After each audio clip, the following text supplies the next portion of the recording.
Steal them cards, dealer. I just know it's about to be my night. I'm back at Spade's Poker House, and I came for all of the money. Oh!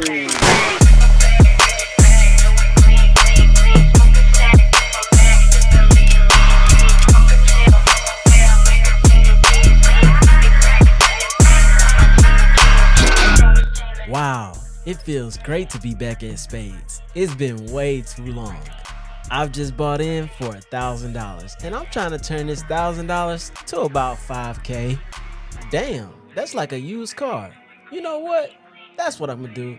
I'm gonna use the money from tonight to start me a used car dealership or something. All sponsored by the Spade Donkeys. I hope my table is in the giving Christmas spirit. Well, alright, it's time to get to work. No more talking. Let's get straight into the action.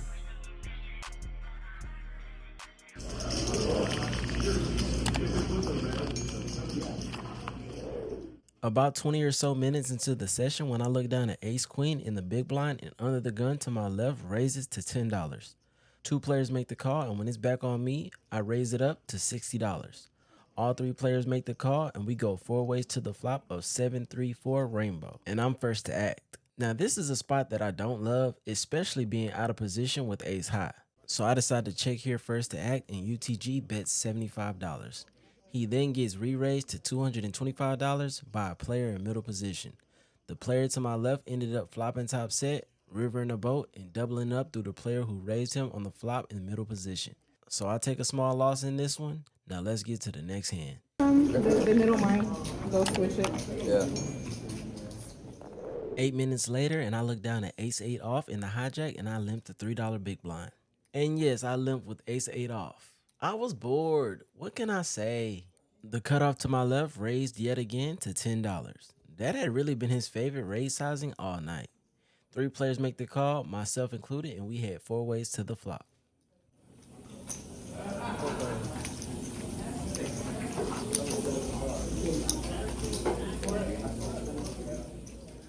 The flop comes ace, king, 6 with two clubs, and when the action checks to me, I check my top pair, weak kicker. The pre-flop aggressor then c-bets for $15. The button makes the call, I make the call, and we're off to the turn three ways. The next game, long drawn time in their seat. The turn comes the 6 of diamonds, and the action is on me. And I learned from the last vlog on stream. And that's don't bet hands that really can't withstand raises. So I check it over to my opponents. The cutoff checks, and then the button bets, what? $4. I guess the button bet $4? He should have just checked for that much. Well, my morals won't allow me to call a $4 bet, so I decide to raise it up to $20. The cutoff makes the call, and then the button jams all in for his remaining $140. Ah, sneaky. Well, when I raised to $20, it was purposeful because it gave me information. The player to my left in the cutoff is a super tight, solid player. So when he made the call when I bet $20, he at least has an ace, which is the same hand as me with a king and two sixes being on the board. Now, if I was heads up with the button, I'd probably bite the bullet and call, simply because the button is worse at poker than even me. I know, right? That's hard to believe. So I make the fold and the cutoff eventually makes the call. Now let's see a run out. What's up, guy? We had the same hand, me and you.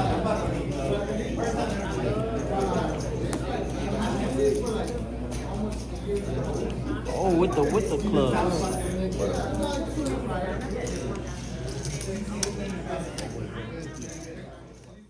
So the button ended up losing the extra $140, so we didn't have to. So we dodged the bullet on that hand. Now let's get to the next one. I said I'll let him find out. In the next one, we have a reverse button Omaha hand, and I look down at pocket aces with 8-5 of clubs. Under the gun raises to $15, and I decide to just make the call. Two other players make the call as well, and we head to the flop four ways. Just to like you're about.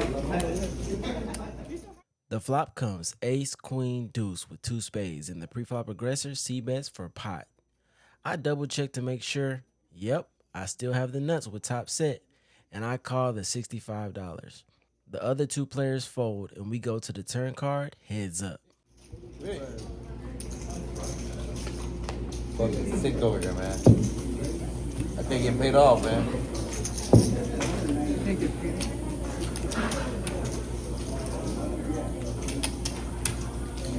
195. Hey, where you cheesing at, man? Stop cheesing, man.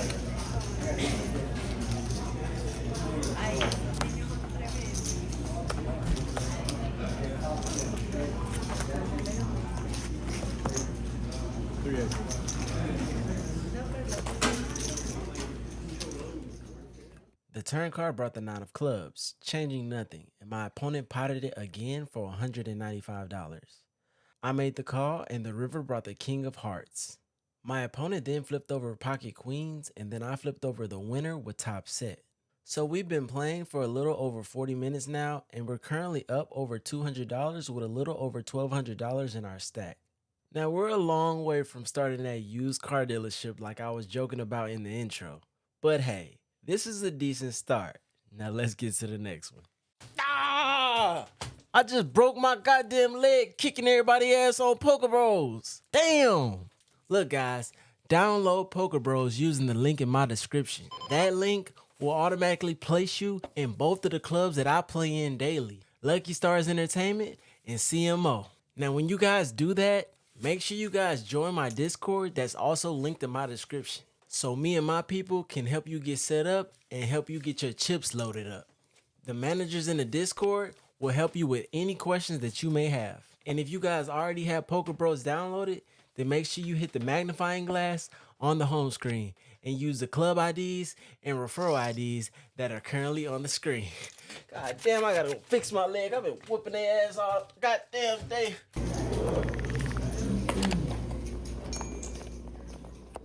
It looks like we have a shit talker alert. I'm not gonna get into too much detail on this hand, but I raised King 10 off to $20 on the button.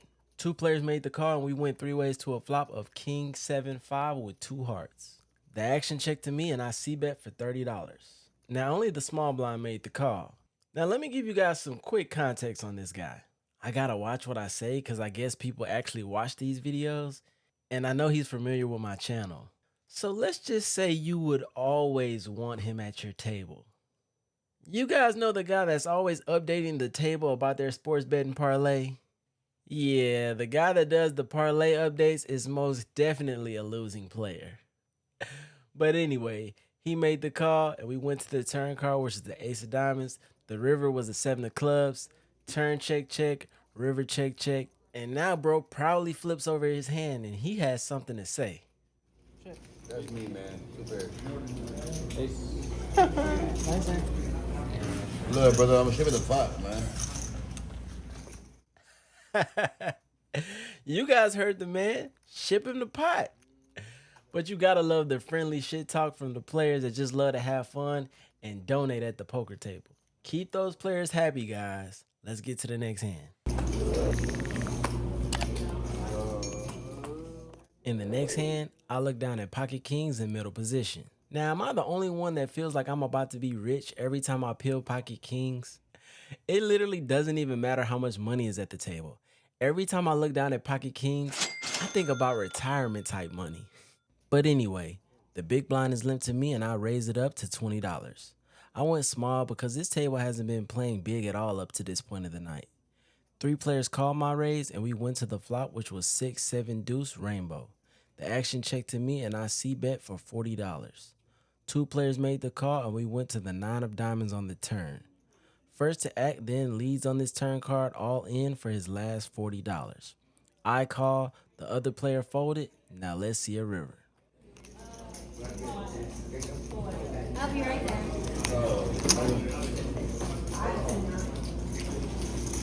Oh, come on.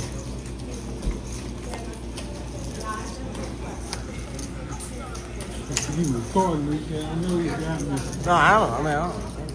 Oh, you already. I record all the hands.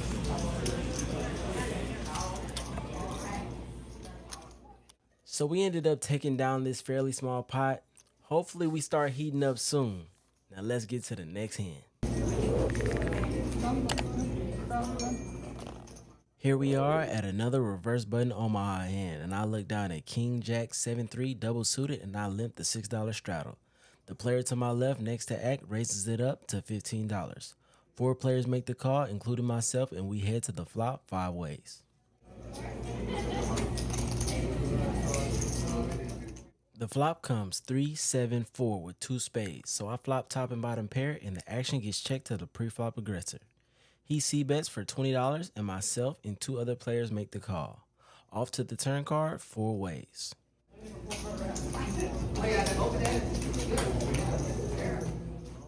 The turn came the Jack of Hearts, so my hand upgrades from top and bottom pair to top 2 pair. And when the action checked to me, I bet $75 on this turn card. I'm sure we would have heard from 5-6 on the flop, but when no one raised the $20 c-bet, I was pretty confident that I was ahead. Only the pre-flop aggressor made the call, and we went heads up to the river.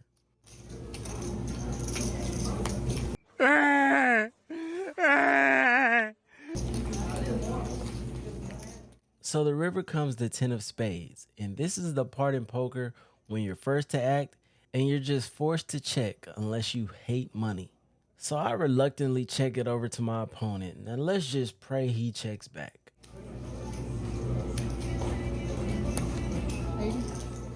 So my opponent decides to tickle the pot on the river for $80. And by this point in the night, I was fully aware that the player to my left doesn't even know how to spell the word bluff.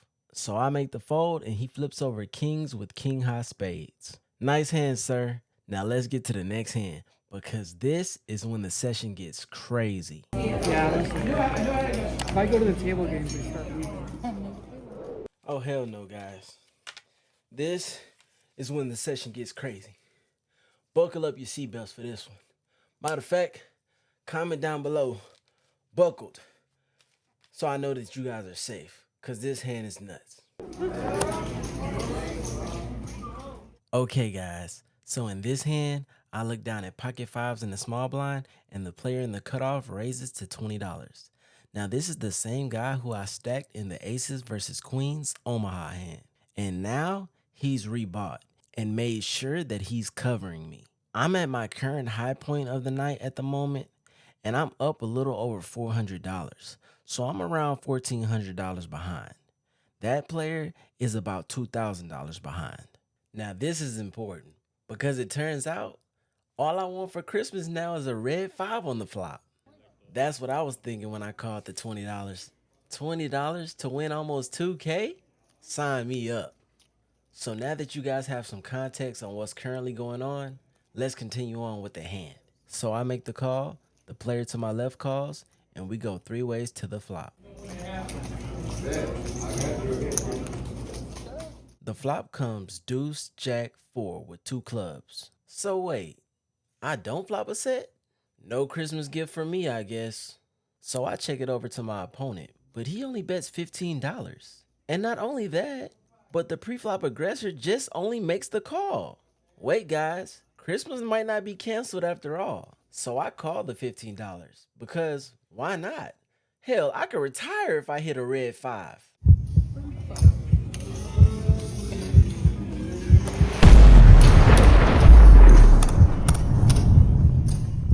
So I make the call, and wait, you're kidding, right?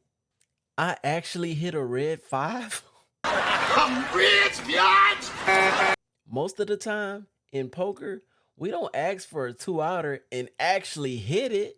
I'm so damn happy, guys. This is gonna be a great holiday season for sure. So I check it over to my opponents, and it gets even better. The big blind bets $40, and the cutoff makes the call. Well, that's an extra $80 in my pot. Pause the video right now. You calling, raising, or folding in this spot? Technically, all 3 are options. But of course I'm raising. But what sizing should I go with? I end up settling on a sizing of $165.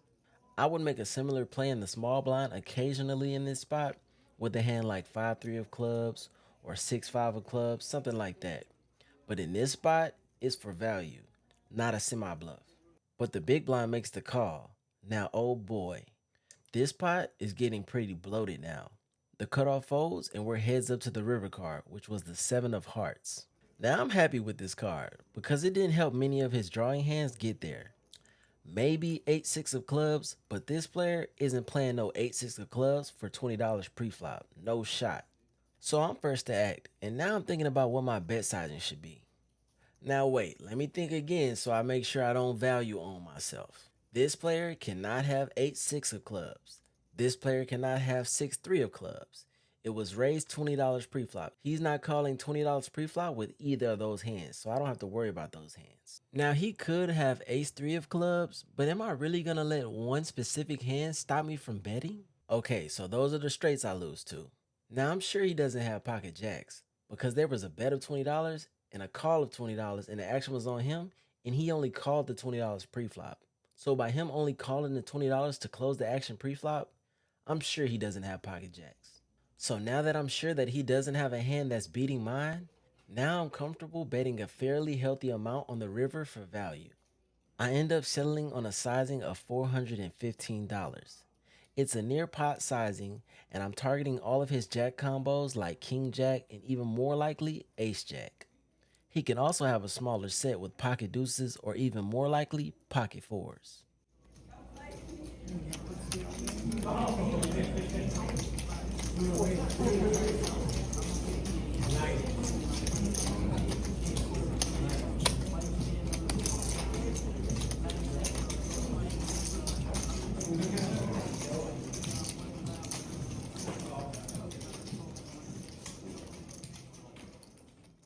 Oh man, guys, we got him in the blender now. It's been over 40 seconds. He's been in the tank. Please, for the love of Christ, just make the call, please. Come on, bro. I don't have nothing. I'm bluffing. I got a missed flush draw. You have to call. Hold on, wait, guys. He's finally calling.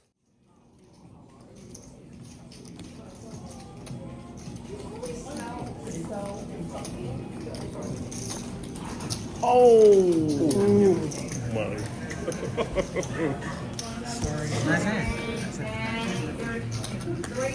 I thought you had the straight. Makes sense now. I thought you had ace heart. Oh my god. Makes sense now, yeah. I was thinking, I was like, There's no way you're gonna. Yeah, I don't think you're gonna fold that hand. There's no way you're gonna fold that hand. I don't. There's so many straight combos. I don't know. That was tough. You can't fold it. nah, I mean, it's a missed flush out there. Yeah. So I don't. Play Yeah. out, you can't. Yeah, you can't fold. Well, damn. I hope you guys buckled up. Because obviously my protection didn't help me at all that hand. I moved my body to the right side of the screen just so you guys can watch him stack all of my chips as I talk about this hand. So we flipped over our cards at the same time. And what the? He had pocket jacks? Look, I don't even want to talk about it. I'll let you guys debate about it in the comments section down below. But what I will say is right after this hand, I was super fond of this guy. Right after we showed our hands at the same time and he realized that he beat me set over set, he gave me a sincere apology and a fist bump. Now obviously it's not necessary. It's actually ridiculous. That's what I told him. Set over set is a part of poker. There is no apology needed. But I could tell by the look in his eyes and the sincerity of his non-needed apology that this guy is a good person in real life. You know what? I like that guy, even though he whooped my ass in that hand and caused all of these injuries. But let's get to the next hand, because now I'm stuck over $300 and I obviously have a lot of ground to make up now. Now we can't go to the next hand until we talk about the part in poker when you have to dig in your pocket to buy in for more chips. Now I'm still super sick about that last hand, but I'm just gonna have to shake it off if I want to finish this session strong. But I add on to my stack for another $1,000, so I'm currently in the game for $2,000 total. Let's see if I can lock in and get back on track. Only if you like the content, please like the video. It is free to like the video. Now these band-aids that I ordered off Instacart were not free. So all I ask for you guys is just like the video. I Instacarted these band-aids to my house just so I wouldn't leave my house, because if I leave my house, then that's less time to edit this video for you guys. So I Instacarted the band-aids to my house so I can get this video out faster to you guys. So again, only if you like my content. Don't forget to like the video. Thank you guys. Next hand. Next hand, and I look down at ace-9 of clubs in early position, and the $3 big blind is limped to me. And when it's back on me, I decide to raise my option to $25. Two players make the call, and we head to the flop of deuce 7-9 with 2 hearts, and I'm first to act. Here with top, I c-bet on this pretty draw-heavy board for $45. The cutoff calls, the button folds. Heads up to the turn card, bringing the 6 of hearts, and I attempt to pot control out of position by checking. Right? I got the Woody Hammer here.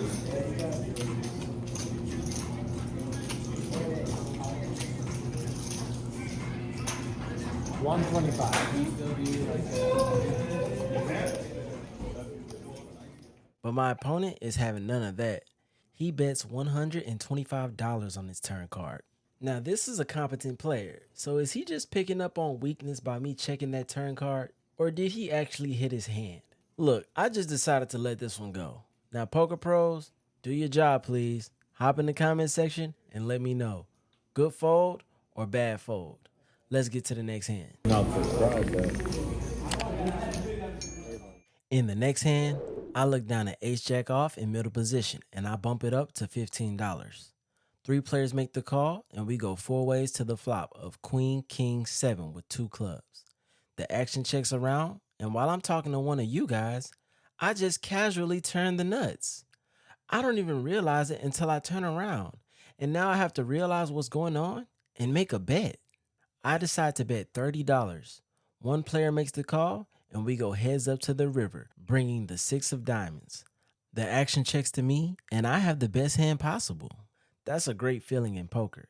Now it's just up to me to see what's the most amount of money that I can get paid off here on the river. I settle on a sizing of $110. Now let's see if I can get paid off.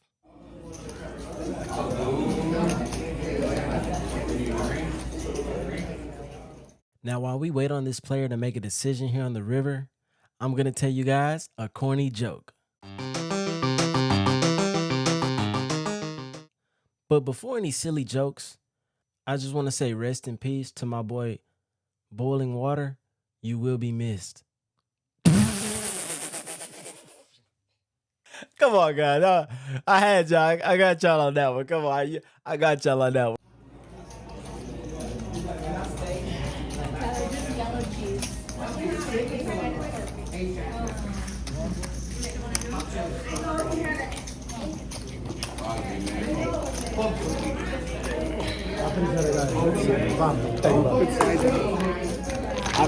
I'm trying to work on it. I don't do. No, that was a good sign. How do you know if it is or if it isn't?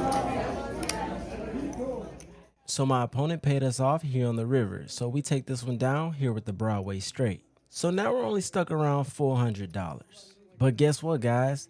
This next hand just so happens to be the last hand of the night. And the pot in the hand coming up is nearly a whopping $4,000. This next hand is definitely make or break for the session. Let's see what happens in this nearly $4,000 pot. Next hand. Okay, so it's nearly midnight and I look down at pocket tens in the cutoff. The big blind limps to me and I raise it up to $15 here in late position. 3 players make the call. Off to the flop we go, 4 ways.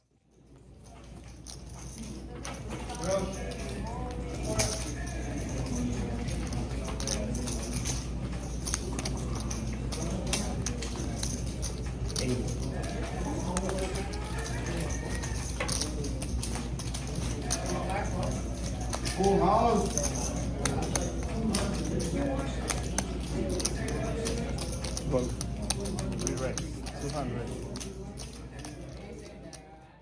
The flop comes 8, 10, 6 with 2 clubs, and the big blind bets $80.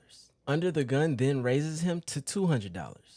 And here with the second nuts with 2 cards to come, I decided to just call the $200, hear what Top said.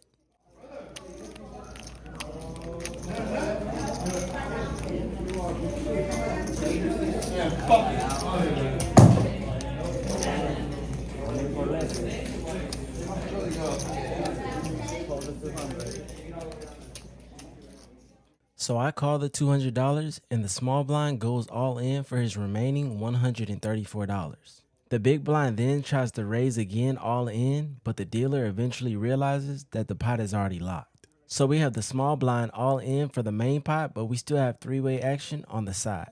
Off to the turn card, four ways with one player all in. Let's see a turn card. 66. I mean, he just called anyway. He didn't even raise. He called. Yeah, he called it. Yeah, He called the 200. Yeah, that's what I'm saying. All right, we got this to the side pot. Okay. I think you went all in. No, I can't go in. He could have went all in, but he just called. I thought you went all in. That's why. That's insane. That's what I thought. I thought you went all in. 90. I go lean now. All in. ¿Sí me entiendes? Porque no les voy a quedar mal. What? True story, man. Oh, You guys want to be at that table, right? all in? He said all in? Yes, that's a good one. I swear I thought you would say all in. The turn is the deuce of diamonds, and the big blind goes all in for his remaining $90. Middle position then immediately goes all in. And he covers me, like we talked about earlier in the session. So the bet is for $1,385 effective. All of my chips. So that puts me all in. Yes, bro. I don't feel like folding. I don't feel like folding, bro. Good to you, brother. Take your time. I am. I'm just a little bit. Give me a second, guys. I have the second nuts. Give me a second. God.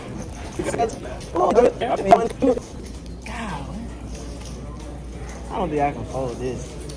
I'm not good enough to fold this. God. I mean, you think you're good with eights. You think you're good with sixes too. You rip it into me thinking I'm just gonna snap fold. Isolate. But I have. Let me see how much is it. I don't think I'm gonna fold. I don't even care.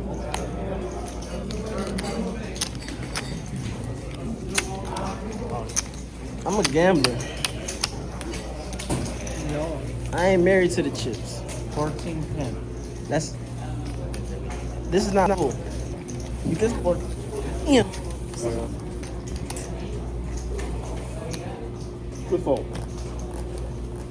Nah, bro. Oh, you want the rivers? I always rip. Okay, fine. Set of 10, set of 8, flush draw. I'm always what? Flush draw, set of 6, set of 10s. So I eventually make the call, and then the big blind pointed at me and he said set of 10s. He then pointed at UTG, who covers me, and said set of 8s. And then he pointed at the small blind and said flush draw. Now he plays with these players all the time. I don't. But now that he said this, I feel amazing. I knew I made the right decision. Let's just pray to the heavens above that I hold up after this river card. Let's see the river. 90. I will figure out which one you guys. All right? I will rip it. Good luck, everybody. Straight to the 9. Nice hand. Give the side. I'm stupid, you're smart. I was wrong, you were right. You're the best, I'm the worst. 1,500. I'm cool. Thank you, brother. It's a good table. Why can't I have a diamond? Oh, y'all both got? Y'all both got? 7, 9, 7. I'm winning on that. Let's go this.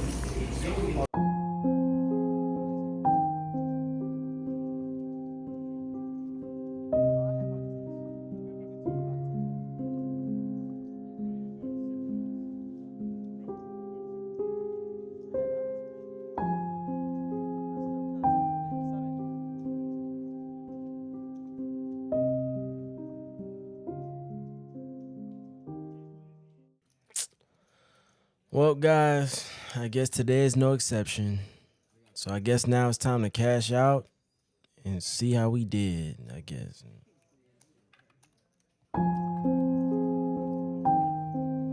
I just know it's about to be my night. I'm back at Space Poker House, and I came for all of the money.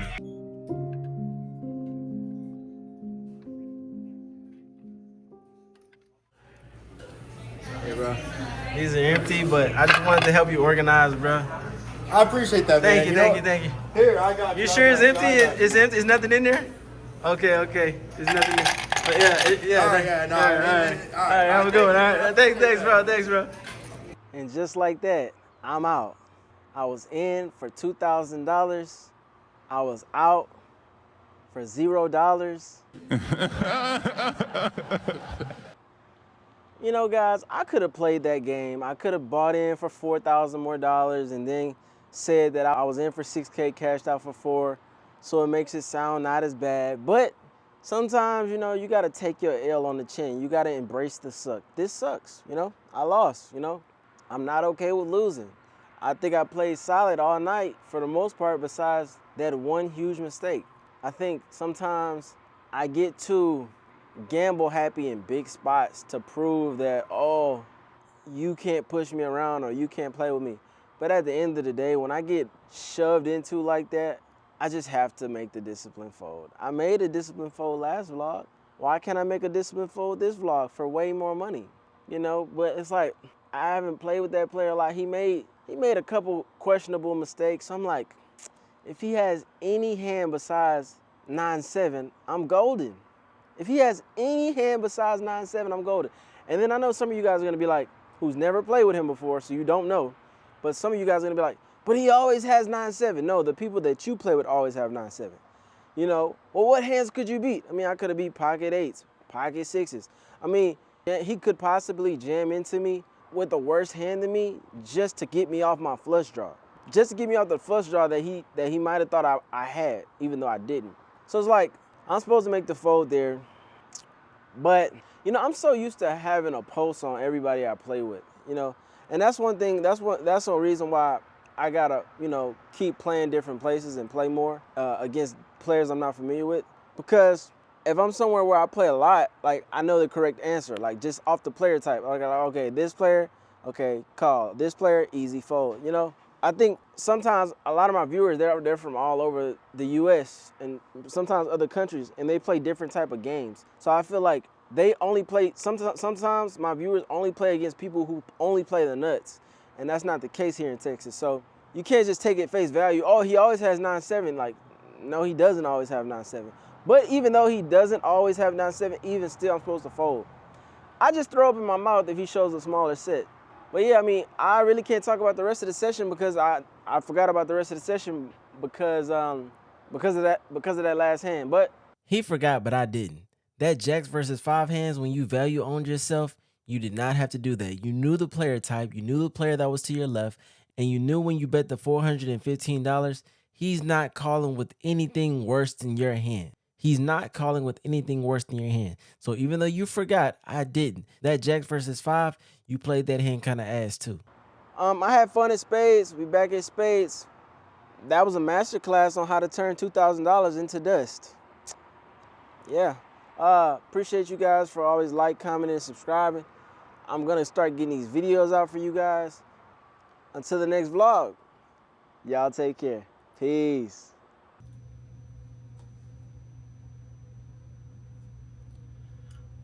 Only if you like the content, please like the video. It is free to like the video.